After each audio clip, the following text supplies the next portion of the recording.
Evangelho de Jesus, segundo escreveu Lucas, capítulo de número 8, versículo de número 40.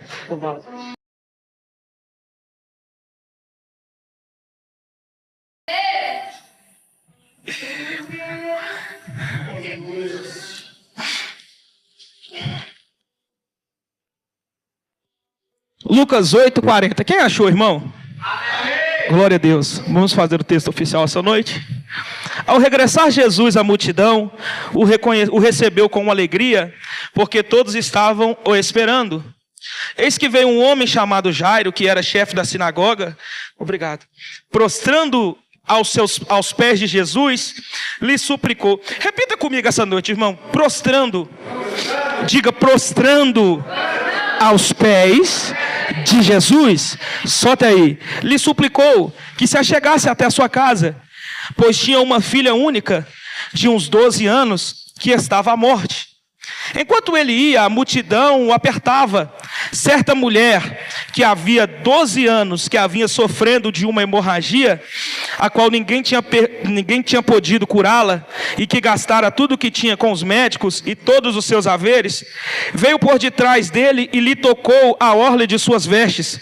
E logo se lhe estancou a hemorragia. Mas Jesus disse: quem me tocou? Como se todos negassem, Pedro com os seus companheiros disse: mestre, as multidões te apertam e te oprimem, e dizes: quem me tocou? Contudo Jesus insistiu: alguém me tocou, porque de mim saiu poder. Alguém me tocou, porque de mim saiu. Vendo a mulher que não podia ocultar, aproximou-se trêmula, prostrando-se diante dele, e declarou à vista de todos a causa de que havia tocado, como imediatamente também fora curada. Então lhe disse: filha, a tua fé te salvou, vá-te em paz. Aleluia! Se assenta essa noite. Transmita, olhe para alguém que está do seu lado essa noite e transmita para essa pessoa assim: Deus quer fazer duas coisas essa noite. Seja profeta, diga: Deus quer fazer duas coisas essa noite. Diga: são duas gerações. Diga forte: duas gerações. Diga: a primeira, Deus quer curar. Diga: a segunda, Deus quer levantar. Se assenta dando um brado de vitória essa noite.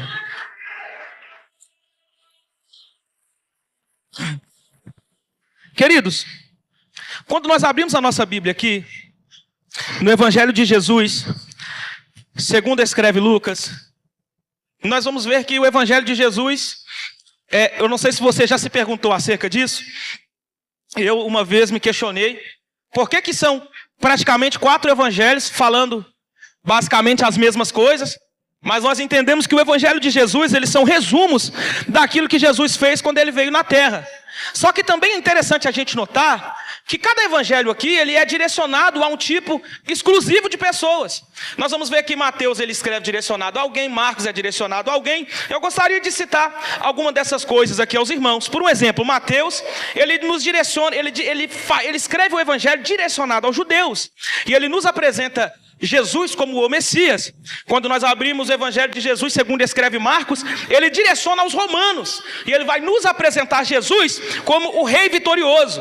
Olhar aqui na visão de Lucas é interessante, porque Lucas, embora ele seja alguém que não andou com Jesus, ele parece ter um relacionamento tão íntimo com Jesus, e também ele é conhecido como, pelo menos por alguns teólogos, como o Evangelho perfeito, porque ele traz uma riqueza grandiosa de detalhes. Por um exemplo, quando nós abrimos o Evangelho de Jesus, segundo escreve Lucas, nós vamos ver Lucas dizendo que no momento do batismo, Jesus estava orando quando o Espírito Santo desceu. Nós vamos ver que Marcos não diz isso, João também não diz, Mateus também não diz, mas Lucas ele vai dizer isso. E estando Jesus a orar, o céu se abriu. Eu quero já entregar a primeira profecia para a vida de alguém aqui essa noite. Quando o crente ora, o céu se abre. Isso é forte. falar de Lucas aqui é interessante, ou falar do que Lucas escreveu é interessantíssimo, porque Lucas ele vai direcionar aos gregos, e ele nos apresenta Jesus como filho do homem. Agora falar de João é diferente, porque João não é aos gregos, não é aos romanos, não é aos judeus. João ele vai direcionar a igreja, e ele nos apresenta Jesus como o filho de Deus. João não é aquele que diz, aquele que vem após mim, ele é melhor do que eu não sou digno de desatar a sandália dos teus pés. João é aquele que quando vê Jesus ele diz, eis aí o Cordeiro de Deus que tira o pecado do mundo. Esse era João. Então falar aqui é interessantíssimo quando então eu gosto da maneira com que Lucas escreve. Eu gostaria de compartilhar algo aos irmãos aqui essa noite. Não é a primeira profecia messiânica. Nós vamos ver que todos os evangelhos falam do mesmo assunto, porém como resumos, mas eu gostaria de trazer algo acerca desse texto que o Senhor colocou em meu coração. Queridos, ler esse texto aqui é falar da onde Jesus estava, ou pelo menos nós já vemos que uma grande multidão o cercava, porque Jesus aqui estava no auge do seu ministério.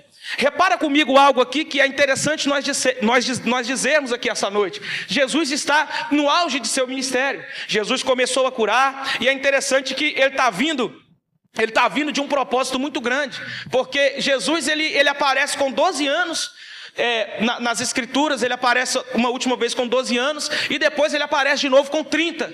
Então ele fica bastante tempo se preparando. Jesus prepara ali, ele vive 30 anos e se prepara. Ele vive 30 anos, se prepara 30 anos para viver 3 anos de ministério. Às vezes a gente quer fazer o contrário, a gente quer se preparar 3 e viver 30.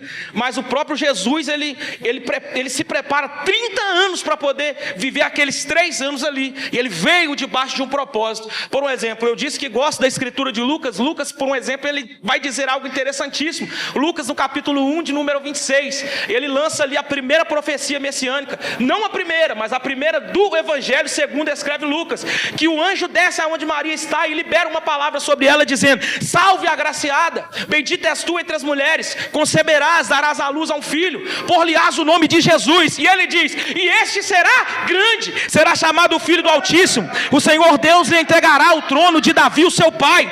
E é interessante isso, porque o anjo está olhando para alguém que nem nasceu ainda e está dizendo, vai ser grande. Ele está olhando para alguém ainda que não tem nome e está dizendo, vai ser grande. Está olhando para alguém que não nasceu ainda, está sendo profetizado ainda, mas está dizendo, vai nascer e vai ser grande. Vai ser grande porque o homem quer, não. Vai ser grande porque Deus já disse que vai crescer.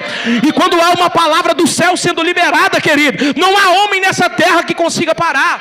Mas só que essa não é a primeira profecia. Repara que quando o anjo está dizendo aqui, nós vamos ver, folheando a Bíblia, nós vamos ver que há pelo menos cerca de 300 profecias messiânicas que vão falar acerca da vinda do Filho de Deus à terra. Por um exemplo, Isaías é aquele que vai dizer, um menino nos nasceu, um menino nos deu, seu nome é Conselheiro, Pai da eternidade, Príncipe da paz, a raiz de Davi, era ele. Isaías estava profetizando sobre alguém que viria e tiraria o pecado do mundo. Mas de fato a primeira profecia, eu acredito que ela acontece em Gênesis. O homem cai, a mulher cai, come do fruto, há um erro, acontece algo ali que marca a história naquele dia. Porém agora, após pecar, após cair, Deus chama os 3, o homem, a mulher e a serpente. Então ele olha para a mulher e diz, olha, triplicarei as dores do teu parto, a partir de hoje terás muitas dificuldades, muitas dores ao dar à luz. Ele olha para o homem e diz, homem, sobreviverá do suor do teu rosto, sobreviverá do suor do teu rosto. E ele diz isso, e é interessante, só que agora ele chama a serpente. Eu acredito que Deus ele olha para aquilo que estava dentro da serpente. Isso daqui é muito forte.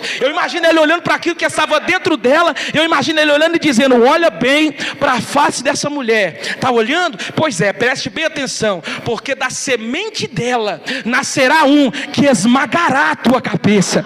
Eu vou repetir essa noite, da semente dela nascerá um que esmagará a tua cabeça. E ele estava falando de Jesus. Aí às vezes a gente tem medo do diabo, tem medo de aflição, tem medo de luta, e mais para frente nós vamos entender que em Cristo somos mais que vencedores. Não há por que temer. Vire para alguém que está do seu lado e diga, não precisa ter medo. Diga forte, não precisa ter medo. Maior é o que está em mim do que o que está no mundo. Eita, é lindo isso. Aí Jesus agora, a Bíblia diz que ele é batizado por João. Ele vai junto a seus 12 discípulos. E a história, ela começa aqui. Só que isso daqui é muito forte, porque quando ele junta seus discípulos, a primeira coisa que eu quero trazer aqui aos irmãos, não é algo que talvez seja desconhecido aos irmãos, mas é algo que talvez seja relevante dizer. As pessoas a quem Jesus chama. Você reparou que quando Jesus chama alguém para andar para o lado dele, todas essas pessoas tinham defeitos, todas essas pessoas tinham dificuldades, todas elas enfrentavam algumas coisas, principalmente temperamentos difíceis, pessoas que não eram 100%, olha para você ver, vamos analisar perfis de pessoas aqui agora. Judas é aquele que traz Jesus, Pedro é aquele que corta a orelha de Malco. Nós vamos ver pessoas que não são perfeitas, mas Jesus olhou para dentro daquelas pessoas e viu além da imperfeição. Vou repetir essa noite, ele olhou para dentro daquelas pessoas e enxergou além da imperfeição daquelas pessoas. Talvez eu entendo isso, porque quando nós vemos Lucas escrevendo sobre Jesus, parece que Jesus era íntimo de Jesus, sem ter ao menos o conhecido, sem ter andado com ele. Aí a pergunta que fica no meu coração é: como isso é possível? Alguém ser íntimo de Deus sem ter o conhecido pessoalmente? Isso aqui não é mistério, parece algo normal, porque aqui dentro deste lugar existem pessoas aqui que não o viram, mas são íntimos dele. Vou repetir essa noite, aqui dentro deste lugar tem pessoas que talvez não o viram, mas são íntimos dele. Alguém pode até se atrever e dizer: é verdade, pregador, ainda essa manhã eu conversei com ele.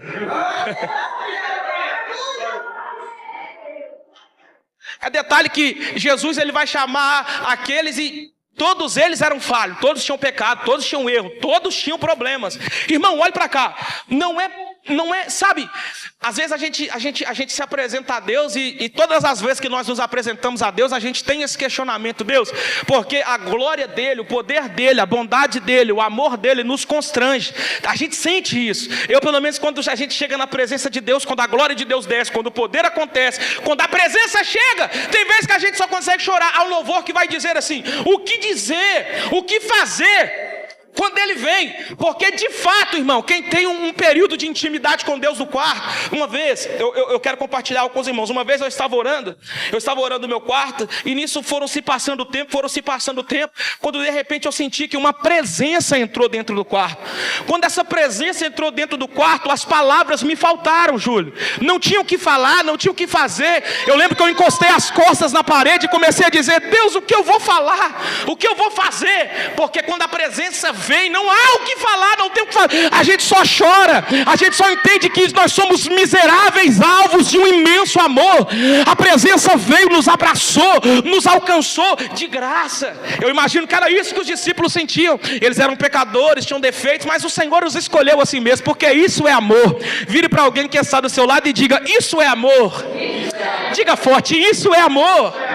Sabe por quê, meu irmão, que eu estou dizendo isso daqui? Porque o amor de Cristo por nós, ele é um amor incondicional. É um amor que não está atrelado a condições. É um amor que não está preso a condições. O que você está dizendo, pregador? É um amor que não olha, tipo assim, se você fizer eu te amo, se você não fizer eu te amo. Não é isso. Se você tem eu te amo, se você não tem não te amo. Não é isso. O amor de Cristo é aquele amor que quando a sociedade olha para você e diz: não tem mais jeito, o pai diz: é o meu filho, tem jeito para ele sim. O amor é quando alguém olha e diz: não tem jeito para ele, do jeito que está vai morrer, vai ficar. Alguém olha, despreza, diz que não tem jeito. Alguém olha para um morador de rua, para alguém desprezado, abandonado pela família, largado, diz: não tem jeito, não tem como, está na lama. O meu Jesus, o que eu conheço, ele vai lá na lama, porque o amor dele não é atrelado a condições, supera qualquer condição. Ele enfrenta o traficante por amor a você, ele enfrenta a doença por amor a você, ele entra na frente de bala por amor a você. Ronald, me dê a maior prova de amor. Naquele dia, naquela cruz, ele abriu os dois braços e disse: está consumado. Foi por você, meu querido, foi por você. Aleluia! Foi por você. Agora analisa comigo aqui. Jesus está no auge do seu ministério, os discípulos estão com ele, a fama de Jesus já se espalha por todo lugar. Você já parou para pensar que sempre quando tem alguém que é muito usado por Deus, É claro que aqui no texto nós estamos falando de Jesus, mas sempre que tem alguém que é muito usado por Deus, seja em palavras, seja em dons, a gente quer estar perto. Por quê? Porque aquilo chama a nossa atenção. Então muitas das vezes eu aprendi uma coisa: a multidão muitas das vezes está ali. A gente vamos olhar dois lados da história aqui agora. Primeiro lado, nós vamos olhar o seguinte: tem alguém que está ali para tocar, sim ou não? E tem alguém que estava ali para observar. Às vezes a gente olha e vê multidão. Multidão não significa qualidade. Às vezes multidão só significa quantidade. Vou repetir: multidão muitas das vezes é quantidade, mas o que Jesus procura no meio de uma multidão é qualidade. Às vezes é difícil, porque no meio de uma multidão tem gente que veio para observar, tem gente que veio para ver, tem gente que vem para olhar. Mas existe um ou dois no meio da multidão que diz: não, eu vim aqui para tocar. Não, vou repetir: não, eu vim aqui para tocar. É aquele que não importa quem vai pregar, quem vai louvar, quem vai fazer. Irmão, ele não está nem aí para isso. É aquele famoso primeiro amor, pastora. Quando ele entra, o louvor das crianças está cantando. Criança de Jesus tem energia para... Ele está tão cheio de Deus que na mente dele ele está dizendo: Jesus está falando comigo, que eu tenho que ser como criança, e eu estou cheio de energia para gastar. Porque ele ouve Deus em tudo. O louvor ele está escutando a Deus, na presença ele está escutando a Deus, cantando ele ouve Deus em tudo, meu irmão. Se você não está se sentindo assim, alguma coisa está errada. Porque esse é o propósito. Eu lembro que Neemias está fazendo uma grande construção. Eu gosto de dizer sobre isso, é apenas uma citação sem fugir do texto. A Bíblia diz então que os inimigos de Neemias querem atacar Neemias, porque quem estava trabalhando de dia, estava trabalhando de dia e estava vigiando à noite, para ninguém destruir as obras que eles estavam fazendo no muro. Ou seja, eles estavam trabalhando 24 horas, vigia de noite, trabalha de dia, vigia de noite, trabalha de dia. Então a obra começa a cansar. Sabe qual é a estratégia do nosso adversário nesses últimos dias? Nós devemos atacar, devemos matar, devemos ferir enquanto eles estão cansados. O propósito do diabo na vida de alguém não é pegar você, porque é matar você sentado nesse banco aí. Ô irmão, sabe por quê? Porque quando eu me destaco, saio da igreja, quando eu me desvio, quando eu me afasto, alguém vem, simplesmente prega para mim porque eu me destaquei. Há um ditado popular que diz: o prego que se destaca, ele leva martelado, porque se destacou, ele saiu, você viu, alguém observou. O problema é quando a gente está dentro da igreja, com roupa de crente, parece crente, está do jeito de crente, mas no fundo a gente está morto espiritualmente. O diabo está agindo no meio do teu cansaço. Aí Jesus está dizendo: você precisa fazer uma escolha nessa multidão. Você no meio dessa multidão, você é alguém que toca ou você é alguém que observa? Repara que o começo da história aqui não é falando sobre a mulher. A mulher entra no meio da história de Jairo. Querido, a Bíblia diz que Jairo, o chefe da sinagoga, olha isso, vamos comigo no capítulo de número 8, versículo de número 40. Ao regressar Jesus à multidão, a multidão o recebeu com alegria, porque todos estavam esperando, sim ou não? Quando a gente vem no culto, o que a gente faz? A gente está esperando quem? Nós não viemos louvar a homens, não viemos ver os pastores. A gente vem, a gente gosta sim. Não, a gente tem todo um respeito, tem todo um carinho pelos nossos irmãos aqui. Não tenham mal as minhas palavras. Mas nós estamos esperando quem? Jesus. Porque nós sabemos, irmãos, que quando Ele chega, tudo que é mal, sai. Todos os problemas. Qual é o propósito de eu entrar num culto como esse e não ouvir Jesus falar nada? O culto é para Ele, sim ou não? A multidão estavam esperando. Então tem gente esperando Jesus, sim ou não? Tem gente esperando para receber Ele, Júlio. Mas vem comigo no texto. Eis que veio um homem chamado Jairo, chefe da sinagoga, e prostrando aos pés de Jesus, lhe suplicou que chegasse até a sua casa. Quando nós vamos ver adiante do texto, nós vamos ver que Jairo sai de casa e a filha de Jairo está quase morta. Só que o que me chama a atenção dentro do texto é que Jairo, ele não chega em Jesus colocando seu desespero na frente. Se tem uma multidão esperando Jesus chegar, Jairo ele prepara um culto para receber Jesus. Não, vou repetir isso aqui. Eu quero que você analise comigo pessoas que tiveram um encontro com o profeta ou pessoas que tiveram um encontro com Jesus, como é diferente. Ronald, repara comigo a história de Naamã. Esses homens são homens de posição. Jairo é chefe da sinagoga, Naamã, chefe da guarda da Síria. Tá, eu só quero fazer uma citação aqui, eu quero que vocês me entendam. A Bíblia diz que quando o rei fala, olha, vai até o profeta, porque o profeta toma a responsabilidade para si, Eliseu fala, manda Naamã vir a mim, porque verão que existem profetas em Israel, sim ou não? Quando Naamã vai se apresentar a Eliseu, ele está levando prata, ele está levando ouro, ele tem um culto preparado, sim ou não? Ele vai se apresentar ao profeta, mas ele tem algo a oferecer. Quando o Jairo aqui, ele vai se apresentar a Jesus, ele não chega pedindo, ele não chega gritando, ele não chega no desespero, ele chega se prostrando. Quem está comigo aqui? Os meus problemas familiares, as minhas situações, as minhas dificuldades, elas não podem passar na frente do adorador que existe em mim, dos problemas que existem em mim. Imagina Deus lá do céu observando você, cheio de problema em casa, porque todos nós passamos problemas, irmãos, cheio de situações difíceis, coisas horríveis. Às vezes, Júlio, às vezes a gente sai de casa, só Deus sabe como é que ficou em casa. O diabo está dizendo, ele vai lá e vai entregar o ministério, ele vai lá e vai murmurar, ele vai lá e vai entregar o cargo. Não era o que ele esperava de Jó. Os filhos morreu, tudo aconteceu, estava indo de mal a pior. Aí Jó está rasgando as vestes, está cobrindo a cabeça de cinza. Eu imagino o diabo pulando e dizendo, vai entregar o ministério agora, quer ver? Vai fechar a igreja, quer ver? Vai cantar mais não, vai pregar mais não. Aí Jó vai dizer, Deus me deu, Deus tomou, bendito seja o nome do Senhor, aleluia. É Deus dizendo, eita. Às vezes a gente vem e apresenta um tanto de problema para Deus, né? Quando na verdade a gente tinha que apresentar Deus para os nossos problemas. Jairo chega prostrando. Vire para alguém que está do seu lado e diga, qual é o culto que você trouxe para ele aqui essa noite? Ô irmão, isso aqui é forte. Diga mais uma vez, qual é o culto que você trouxe essa noite? Não, porque às vezes a gente está tão acostumado, que é tão normal, né, essa rotina de igreja, que às vezes a gente vê, a gente até esquece. A gente até esquece que a gente não está vindo aqui para ver alguém. A gente esquece que a gente não está vindo aqui para conversar. A gente está vindo aqui para adorar a Ele. Irmão, se a gente entrar num culto como esse, não tiver uma revelação, uma palavra, se não tiver nada, se não tiver, irmão, tem que ter a presença dele, tem que estar aqui, querido. A gente precisa entender uma coisa. Tem dia que a gente vem e a gente acha que o culto está frio. A gente pensa, não, o louvor não fluiu. Meu Deus, a palavra não foi boa. A gente pensa várias coisas. Só que a gente esquece que Ele é cumpridor da sua palavra. A Bíblia diz, Ele não é homem para que minta, nem filho do homem para que se arrependa.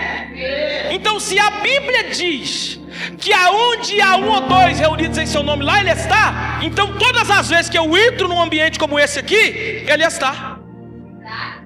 Então quer dizer então, 1, 2, e já está aqui.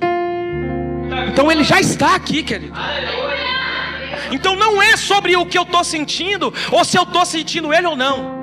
Não é Ele que tem que fazer esforço para eu poder sentir Ele. É eu que tenho que me esforçar para prestar o meu melhor culto, para me sentir a presença dEle.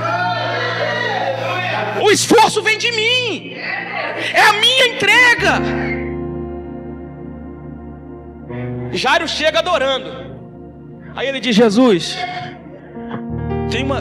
tem algo acontecendo lá em casa. Querido, eu queria falar aqui acerca de duas coisas. Analisa comigo.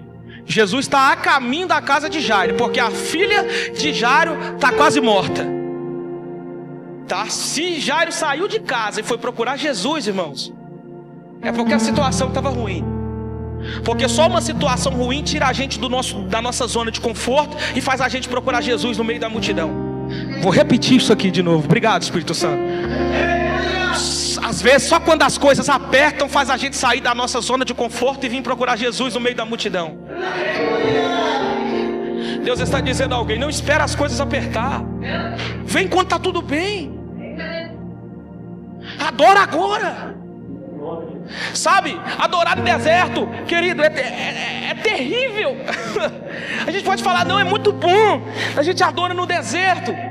Queridos, tem que ter fé demais. Mas alguém que já se acostumou a adorar no meio da provação, no meio das bênçãos, não é dificuldade para ele adorar no deserto. Para ele não há campo, ele adora em qualquer lugar. Agora analisa comigo essa mulher aqui. Jesus fala que vai até a casa de Jairo, sim ou não? No meio do caminho, uma mulher rompe a multidão e toca as vestes dele. Mas eu quero que você entenda isso, porque isso aqui é um lado que a gente geralmente não vê, tá? Olha pra cá. Irmãos, se você analisa a história dessa mulher, você vai ver que pelo menos com 12 anos acontece a fase e o ciclo menstrual dela. Aconteceu. Só que era normal isso. Então eles pegam ela, fazem uma pequena viagem com ela. A mãe avisa o marido, olha, aconteceu. Então o que a gente vai fazer? A gente vai pegar a nossa filha, vai levar ela para fora da cidade, porque ela vai passar por um período de tratamento que são cerca de 6 dias, mais ou menos, se não me engano. 6 a 7 dias. Ela fica em tratamento. Quando a regra passa, ela volta e retorna para sua casa e volta a ter com sua família. Só que para eles, o costume deles lá na época, inclusive ainda hoje é um costume, se a gente for analisar acerca dos judeus ortodoxos, ainda é um costume. Só que quando eles saem agora com a filha, eles têm que queimar os lençóis que aconteceu. Eles pegam a filha, queimam as roupas dela e levam a filha pela cidade dizendo, afastem-se, abram o caminho porque minha filha está impura. Nós vamos levar ela para fora da cidade agora.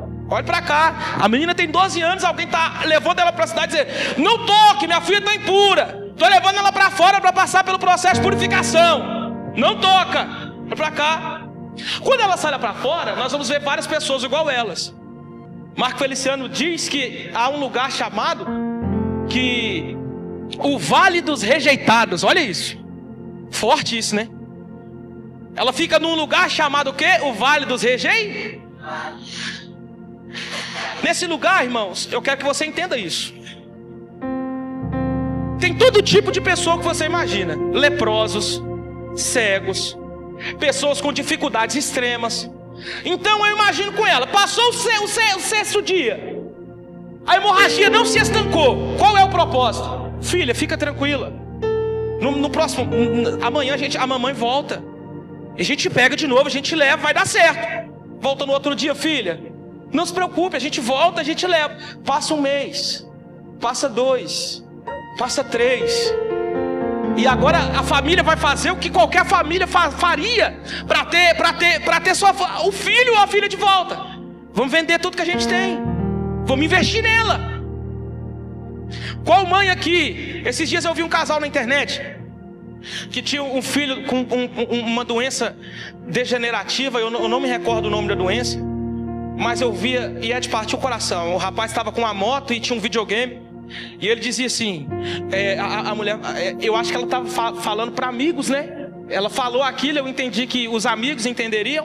Ela disse, gente, eu e o Guilherme, a gente estamos vendendo essa moto. Estamos vendendo, eu falei Guilherme aqui, eu nem sei porquê, mas é um nome aleatório. Falou o nome do rapaz.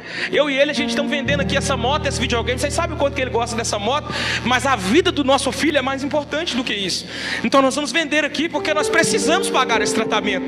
Então a família, eu imagino que a dor dessa família. Não, nós vamos pagar, nós vamos vender, nem que seja tudo que a gente tinha, nós vamos vender tudo. Nós vamos vender tudo. E vamos, passa-se 12 anos e a regra dela não para. E só que essas pessoas aqui, queridos, olha para cá. Essas pessoas aqui, em volta da cidade, existem um muro. Aonde elas ficam é de fora da cidade. Eles não podem entrar, Júlio. Você sabe quem pode entrar? Quem o governo da cidade liberou, por um exemplo, capa para alguém pedir esmola. Por um exemplo, o rapaz é cego, libera uma placa para ele, simbolizando que ele pode pedir esmola. Sim ou não? Por exemplo, o cego, a capa. Alguém que talvez que era paralítico, uma placa. De certa forma, simbolizava a doença, simbolizava isso.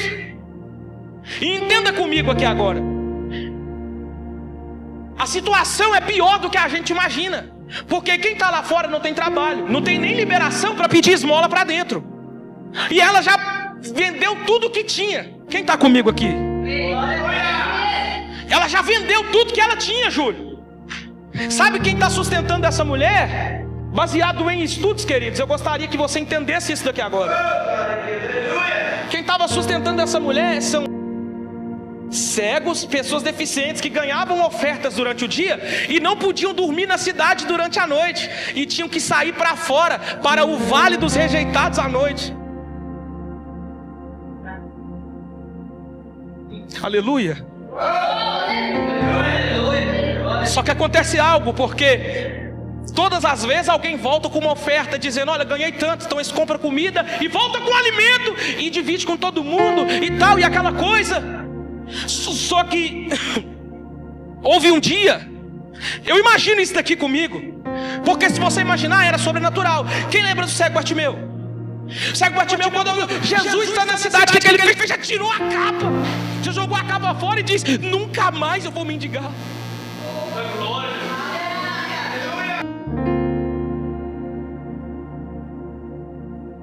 Lançou-lhe sobre si a capa e foi encontrar-se com Jesus. Agora imagina comigo, porque a Bíblia diz que ela ouviu falar, sim ou não? Ela não viu Jesus, ela ouviu falar. Então eu imagino que algum desses leprosos que tinha autorização de pedir esmola dentro, está voltando para fora agora. Está voltando para fora, Júlio. Sabe o que ele está dizendo? Ei, eu tenho algo para compartilhar aqui, é sobrenatural. Algum talvez leproso, talvez algum coxo, talvez algum cego. Eu não sei quem deu a notícia, mas alguém disse: olha, Yeshua Hamashia está lá dentro. Oh, meu Deus do céu, isso aqui é forte demais, meu irmão. Ela o quê? Jesus está lá dentro. E aí, eu imagino ela: eu vou lá. Aí alguém levanta e diz: não vai não, você vai morrer. Eu imagino ela pensando: se eu ficar aqui, eu morrerei mesmo. Entre hoje ou entre amanhã, de qualquer forma eu vou morrer. Mas se é para morrer, eu vou morrer tentando.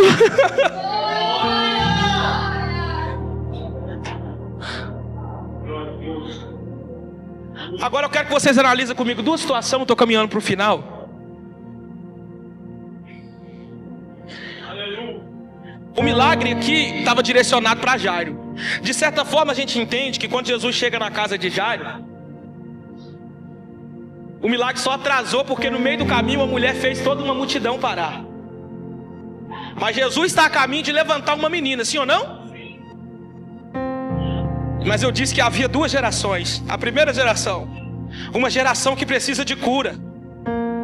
Qual é a geração que precisa de cura? É uma geração que entendeu que o segredo não está na mão da medicina, que o segredo não está na mão de médico, não está na mão de doutor, não está na mão de advogado, não está na mão de nada. É uma geração que entendeu: só tem um que pode resolver o meu problema. Vire para alguém que está do seu lado e diga: só Jesus pode resolver o teu problema. Essa geração entendeu: não existe outro caminho. Aleluia. Eu estou sentindo Jesus aqui.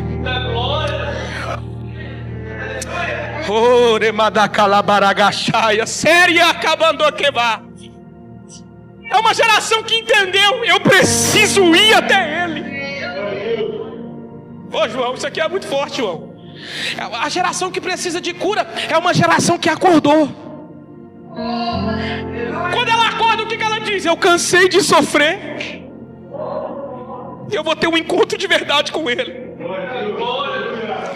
Vire para alguém que está do seu lado e diga: Jesus está te chamando para ter um encontro com Ele. Porque parece que o passar dos anos, o tempo passou, tudo que você viveu foi dor. Mas alguém está despertando essa noite e está entendendo: eu preciso ter um encontro com Ele. Ela entendeu: não está na mão de médico, não está na mão da medicina, está nas mãos dele. Repara que a geração que precisa de cura não é Jesus que vai até ela. Ela já sabe o caminho, irmão. Ela tem que ir até Jesus. Me explica isso, pregador, eu te explico. Se eu preciso de cura, eu preciso entender a minha necessidade. Quem vai entender mais a minha necessidade do que eu? Eu que preciso entender, estou precisando orar mais. Eu preciso olhar para a minha condição espiritual e preciso ver, se Jesus voltar agora, será que eu vou subir? Eu preciso olhar para dentro de mim mesmo e dizer, será que a vida que eu estou levando está de fato agradando ao meu Pai? Eu preciso romper essa multidão. Isso aqui é forte, João.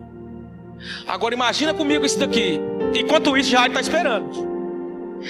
Imagina o pensamento de Jairo. Meu Deus, minha filha está lá, quase morrendo. Só que antes de Deus levantar alguém, Ele precisa curar primeiro, Cris. Deus não pode levantar você se Ele não te curar primeiro. Vire para alguém que está do seu lado e diz, Ele quer te levantar, mas Ele quer tratar as feridas primeiro. Ah, irmão, você não está no culto não. Ele quer tratar essas feridas primeiro. Ele vai te levantar, mas primeiro Ele vai tratar as feridas escondidas, as dores causadas, as dificuldades que você enfrentou. Uma geração que precisa de cura, ela entendeu, não está na medicina. O problema não está no pastor. O problema não está na liderança. O problema está em mim. Sou eu que tenho que romper essa barreira. Sou eu. Se você for, vão te matar. Eu vou correr o risco. Eu vou passar nesse caminho. Oh, meu Deus. Alguém está comigo aqui nessa palavra. Eu vou romper essa multidão, vou romper esse espaço. Vão te apedrejar. Eu vou correr o risco. A gente tem que entender, querido, que é a gente que precisa. E daí que vão falar? E daí? Querido, há um ditado popular, falar até papagaio fala, que deixam falar. Só eu e Jesus entende da minha necessidade, irmão. É por isso que a gente não pode ter medo de tomar uma atitude. Vire para alguém que está do seu lado e diga, a sua atitude vai quebrar as maldições. Diga, vai quebrar maldições. Diga, vai trazer cura. Vai trazer renovo. Vai trazer libertação.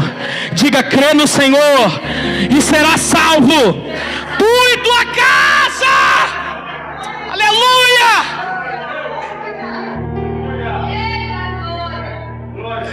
Esses dias eu estava ouvindo um testemunho. Na verdade, hoje ainda eu tive a oportunidade de ouvir de um irmão que foi numa igreja ministrar a palavra. E quando ele chega lá, ele fala, nessa igreja aqui aconteceu um milagre sobrenatural. Ele diz o quê? Ele, por causa da atitude de uma irmã. Ele me conta isso, ficou curioso. A irmã tinha 5 filhos. E ela estava indo para o círculo de oração. Então ela saiu, deixou os meninos em casa, saiu para o círculo de oração e estava orando, estava buscando a Deus. Quando ela volta para casa, ela se assusta, porque quando ela volta para casa, tem carro de bombeiro na porta da casa dela, polícia. E quando ela vai se aproximando, ela já começa até a passar mal, porque alguém já diz, ela que é a dona da casa, ela é a moradora da casa, é terrível. E ela já desmaia, já passa mal e tal, e eles dão um sedativo para ela. E quando ela acorda, ela volta a si. Ela entende que ela deixou os filhos em casa. Eles pegaram um comprimidinho vermelho, achando que era suco. Faz um suco e um irmão faz e dá para os 5 tomar. E era veneno de rato, querido. Os 5 tomaram. Os 5 morreram. E aí o médico chama ela e diz assim, olha, eu preciso que você vá lá para reconhecer o corpo. E quando ela vai, querido, reconhecer o corpo, isso aqui é forte demais. Quando ela chega para reconhecer o corpo, o testemunho fala que ela começou a chorar em cima dos meninos. E nesse choro ela começa a orar. Ela debruça em cima de um deles e começa a dizer: Deus, eu estava na sua casa orando. Aí ela começa a colher as lágrimas assim, passar no rosto das crianças. Eu estava na sua casa orando e passando as lágrimas no rosto. Aí o primeiro fez e acordou.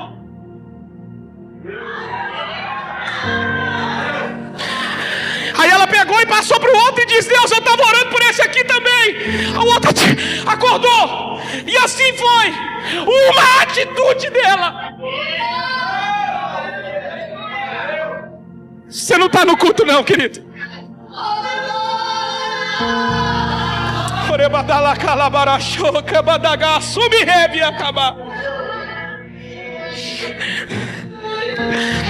Qual é a sua atitude essa noite? Qual é a sua atitude essa noite? Deixa eu caminhar aqui para o final. Irmão, o certo daquela mulher, quando ela ia entrar na cidade, ela ia entrar na cidade gritando: eu sou impura, abra um caminho. Porque dela tocar em alguém, ela já corria risco de morte. Quem está me entendendo aqui? Porque se ela saiu, os pais diziam: abra o caminho, minha filha está impura. Então para entrar, analisa comigo, 12 anos vem a regra. São 12 anos sofrendo, no cálculo 24 anos. Não tem casamento, a pele, eu imagino, anêmica. Irmãos, perdendo sangue há 12 anos. Imagina a palidez, amarela, magra, seca. A cara da doença. Qualquer um que olhasse para ela ia enxergar a doença no rosto dela. Eu imagino comigo, isso aí, eu, fraca. Talvez não consegue dentro. Quem já tirou sangue aqui? A gente não sente aquela tonteira, irmãos? Não é terrível? A gente não fica meio... Imagina 12 anos, irmãos, uma regra que não para. Ô, irmão, isso daqui para nós é alguém indo até Jesus sem força. Você não está nesse culto não, irmão. É alguém caminhando sem poder. O problema da minha geração é que a minha geração tem força. Até pode, mas não quer. Mas alguém veio com um exemplo. Eu não tenho força não, mas eu vou romper essa barreira. Porque quando eu penso que sou fraco, é aí que eu sou forte. Vire para alguém que está do seu lado e diga: você está fraco hoje? Não, pergunta: você está fraco hoje? Jesus está te dizendo: eu vou fazer da força, eu vou fazer dessa fraqueza força. Faça que nem Paulo, tira a força da fraqueza e libera uma palavra dizendo: todas as coisas eu posso naquele que me fortalece. Jesus para: quem me tocou? Porque quando ela toca, algo acontece. Porque há uma grande diferença entre multidão que vai para ver e gente que vai para tocar. Alguém me tocou, mestre, a multidão te aperta e te oprime. Pergunta: quem me tocou? Pedro está fora da visão, senhor. Porque Jesus está olhando e está dizendo: não, alguém me tocou. Eu imagino alguém me dizendo: eu sei, muita gente me toca todo dia, toda hora, tem alguém esbarrando, tem alguém tocando. Mas alguém tocou diferente. Quando toca diferente, eu vejo. É Deus dizendo para alguém: saia da normalidade, saia da mesmice. Faz algo sobrenatural para Deus. Levanta amanhã e fala: Deus, vou jejuar. Se levanta na tua cama e diz: vou evangelizar. Vou levantar 7 dias na madrugada. Vou fazer alguma coisa. Eu quero te tocar diferente. É alguém que diz: Jesus, vou abrir mão disso aqui pelo Senhor, estou abrindo mão. Mas isso daqui pode, é proibido. Não, mas eu estou abrindo mão. Eu quero intimidade. Alguém vai te chamar de santarrão, de bobão, de crentão. E Jesus está lá em cima te chamando de filhão, de lindão. Vem pra cá.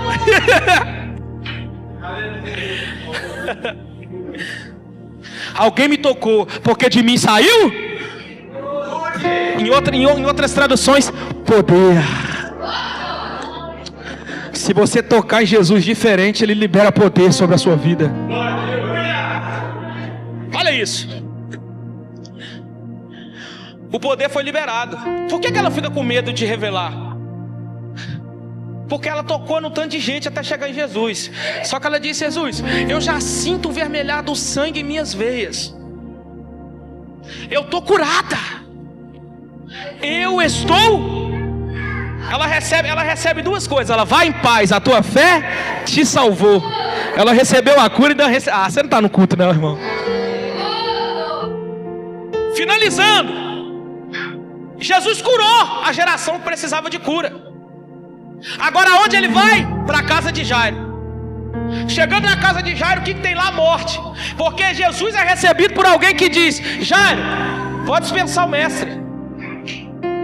Dispensa ele, porque a menina já morreu. A menina já morreu. Sabe? Uma coisa, Júlio, que a gente tem que entender. Você está me ouvindo aí, Júlio? Muito bom. Uma coisa que a gente tem que entender, isso é forte demais, é aonde, em que ponto Jesus está na nossa vida. Quem está comigo? Porque Jesus demora 2 dias para chegar até onde Lázaro estava, sim ou não? 4 dias. Ele atrasa de propósito. Quando Jesus chega, ele é recepcionado por Marta. Ah, Jesus, se o Senhor estivesse aqui, o meu irmão não teria. Ela jogou Jesus no passado. Quem está comigo aqui?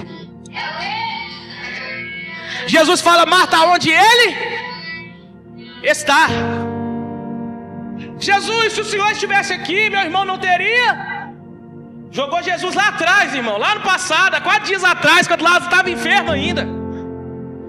Jesus olha para ela e diz: Marta, eu sou a ressurreição e a vida.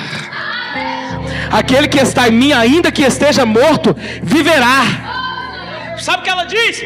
Jesus, eu sei, ele ressuscitará naquele grande dia. Aonde ela joga Jesus? No futuro. E Jesus dizendo: você não está entendendo, Marta, eu não estou no passado, eu não estou no futuro, eu estou aqui agora. Ah, irmão, você não está no culto não. Senão você tinha pulado dessa cadeira. Deus está dizendo para alguém: o que eu tenho para fazer na vida de alguém não está no passado, não está no futuro, é agora. Se tiver de apresentar alguma coisa para ele, apresenta agora. Alguém está dizendo: já morreu. Jesus está dizendo: tá não, eu cheguei a tempo nessa peleja, nessa causa, nesse problema. O meu Jesus não respeita a morte em nenhum de seus estágios. Fique de pé comigo, deixa eu finalizar aqui. O Douglas, já prepara aí, filho, pra você fazer um louvor se puder, pra gente finalizar. Ele não respeita a morte. Alguém joga Jesus no passado, joga Jesus no futuro, e ele está nu. Eis que estou à porta aí. Eis que estava à porta ou eis que estou? Vou estar ou estou? Estou, é constante, estou à porta e bato. Se alguém ouvir e abrir a porta, eu entrarei, cearei com ele e farei morada. Alguém vai dizer: já morreu. Jesus vai dizer: está dormindo. Eu quero finalizar. Quem está dizendo que já morreu e não tem jeito? Jesus vai dizer: entre só o pai e a mãe da menina aqui, e eu acredito que os mais íntimos. Entrou para dentro. Tá me ouvindo aí, Júlio?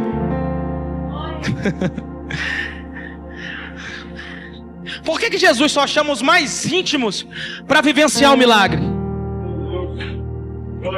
Querido, tem gente que não está na visão. Não, oh meu Deus, isso é muito forte. Eu preciso entregar isso aqui.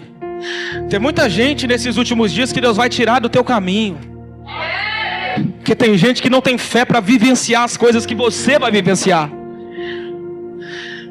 Jesus está chamando só os íntimos para dentro. Vem para dentro. Quer vivenciar milagre? Junta os íntimos e vem para dentro. Quando ele vai para dentro, ele dá uma ordem: menina, levanta. Talita cumi, menina, levanta. Porque antes dele levantar, ele curou alguém lá atrás, sim ou não? Ele quer levantar uma geração, querido, gerada no gerada no meio da intimidade. Eu vou repetir isso aqui. Uma geração gerada no meio da intimidade. Detalhe, eu disse que a mulher do fluxo de sangue, Jesus não foi até ela, sim ou não? Ela foi até Jesus porque ela entendeu, sou eu quem precisa de cura. Agora a geração que Jesus quer levantar, Jesus vai até ela. Por quê? Porque ela tem pais que intercedem por ela. Enquanto tiver mãe de joelho, vai ter filho de pé. Ah, você não está aqui não. Enquanto tiver pai de joelho, vai ter filho de pé. Deus está dizendo para alguém: a tua família é de Jeová.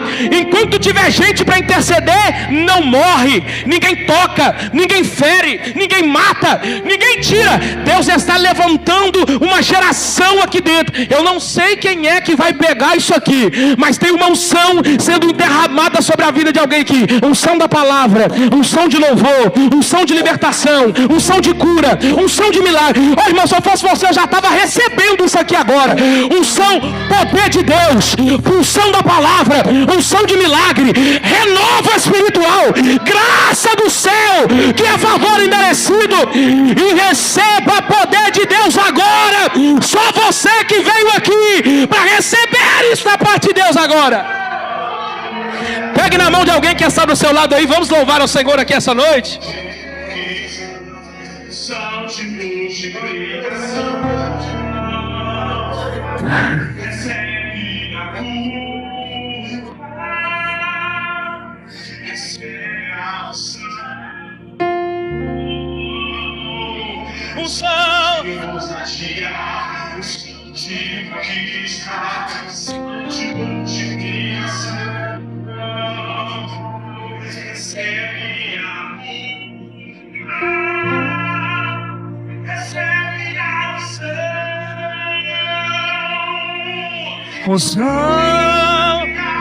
Unção de conquista.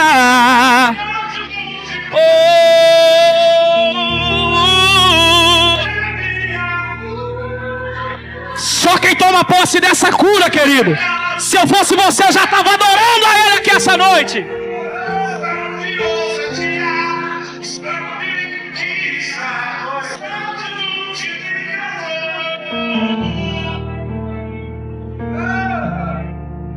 Essa noite, querido, antes de nós encerrarmos essa noite, eu queria fazer um convite aqui a alguém.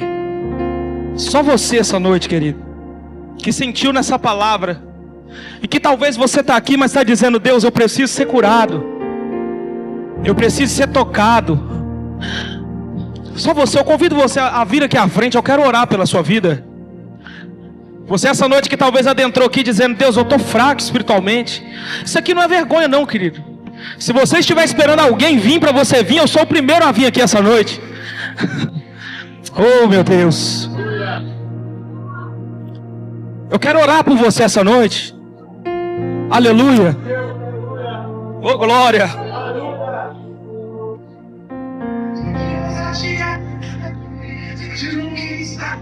Oh, meu Deus.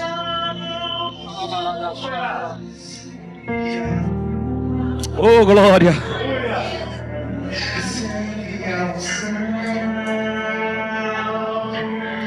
Unção.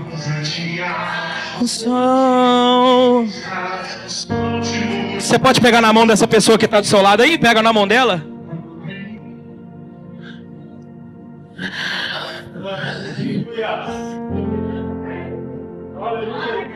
Eu quero orar pela sua vida, querido. Mas eu não vou só orar pela sua vida, eu quero profetizar algo sobre a sua vida. E é só para quem tem fé para receber isso aqui. Eu não saí da minha casa para brincar de pregador. Eu não saí da minha casa para brincar com as coisas de Deus. Eu tenho uma palavra de Deus para a tua vida essa noite. Quando nós estivermos orando aqui essa noite, Deus vai derramar uma unção sobre a tua vida. Uma unção nova. Não, vou repetir, uma unção nova sobre a sua vida. Essa unção vai fazer com que você caminhe por mais longos anos, porque Deus vai renovar as tuas forças aqui essa noite. A Bíblia diz que os que confiam no Senhor serão como águias, subirão como águias, renovarão as suas forças. E hoje, essa noite, o Senhor vai renovar as nossas forças. Queria um obreiro aqui comigo? Tem alguém aqui que pode colocar as mãos sobre eles aqui enquanto nós oramos? Algum irmão pode? Por favor. Pode, pastor? A senhora me autoriza? Licença. Oh, meu Deus.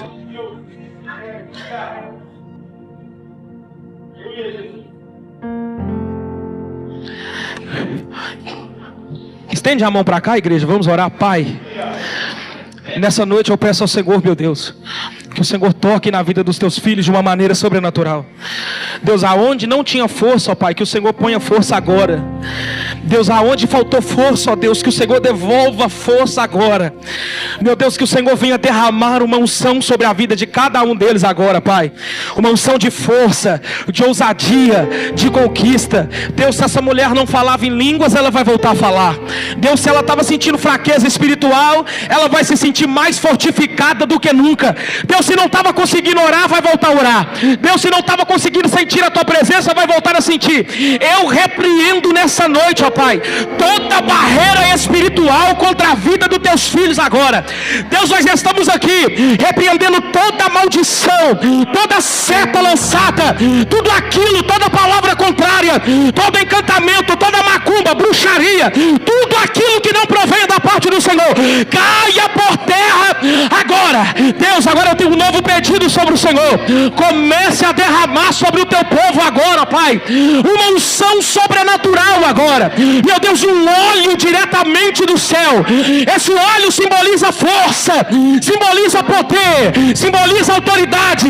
Meu Deus, aquilo que ele não conseguia fazer, vai conseguir fazer no nome de Jesus. Força, eu profetizo força sobre a vida deles agora no nome de Jesus, ó Pai. E eu sei, ó Pai, que unindo a minha fé com a deles aqui essa noite, algo sobrenatural está sendo confirmado no céu e na terra.